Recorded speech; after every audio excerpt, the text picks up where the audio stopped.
রাজ্য ভাগের দাবিতে আরো বিস্ফোরক অনন্ত মহারাজ। বিজেপি সাংসদের দাবি, কোচবিহারকে আলাদা রাজ্যে স্বীকৃতি দিতে স্বরাষ্ট্রমন্ত্রকে চিঠি দিয়েছে প্রধানমন্ত্রীর দপ্তর। দল অনন্তের দাবি উড়িয়ে দিলেও বিতর্ক কিন্তু থামছে না।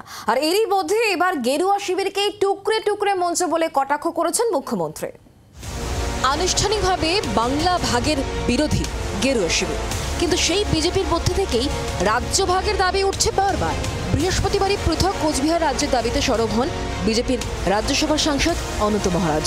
শুক্রবার এক ধাপ এগিয়ে গ্রেটার কোচবিহার আন্দোলনের নেতা দাবি করলেন, কোচবিহারকে আলাদা রাজ্যের স্বীকৃতি দিতে স্বরাষ্ট্র মন্ত্রককে চিঠি পাঠিয়েছে মোদীর দফতর।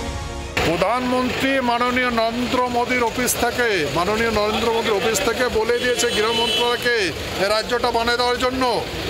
আমরা রাজ্যকে ভাগ করতে চাচ্ছি না, আমার রাজ্যটা আমরা রিসেট করতে চাচ্ছি। রাজ্য টুকরো করা দাবি নিয়ে লাইনে অনন্ত একা নন। দুদিন আগেই মালদা, মুর্শিদাবাদ ও বিহারের 3 জেলাকে নিয়ে কেন্দ্র শাসিত অঞ্চল গঠনের দাবি করেন বিজেপি সাংসদ নিশিকান্ত দুবে। জানিয়ে ইতিমধ্যে শোরগোল শুরু হয়ে গিয়েছে। এই আবহে মুর্শিদাবাদের বিজেপি বিধায়ক গৌরীশঙ্কর ঘোষের বক্তব্য, এই দাবি তিনি আগেই তুলেছিলেন।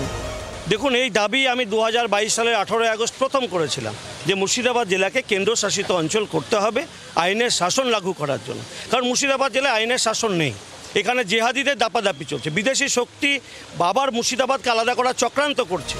রাজ্যভাগ নিয়ে বিজেপি নেতাদের দাবি উড়িয়ে দিয়েছেন শুভেন্দু অধিকারী। তার ব্যাখ্যা, দীর্ঘদিনের বঞ্চনার ফলেই এখন রাজ্য ভাগ করার দাবি উঠছে।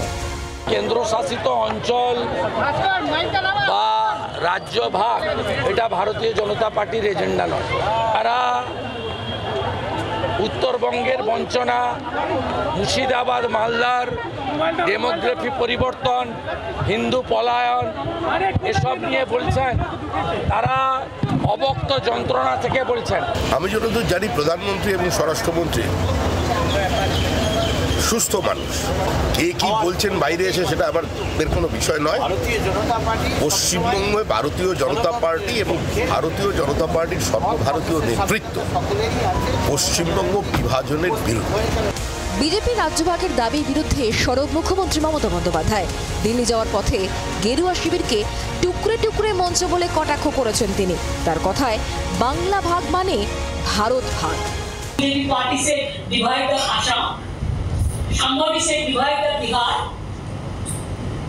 and Jharkhand and Bengal. They want to divide the country itself, not parliamentary work. टुकड़े platform. So टुकड़े करने की कोशिश कर रहा है country को। এত কিছুর পর বাংলা ভাগ নিয়ে আদৌ বিজেপির লাইনে চলবেন অনন্তরা, নাকি ভোট রাজনীতির স্বার্থে রাজ্য ভাগের ভাঙা রেকর্ডই বাজাবেন? ব্যুরো রিপোর্ট, জি 24 ঘন্টা। বাংলার আওয়াজ, বাঙালির আবেগ, জি 24 ঘন্টা।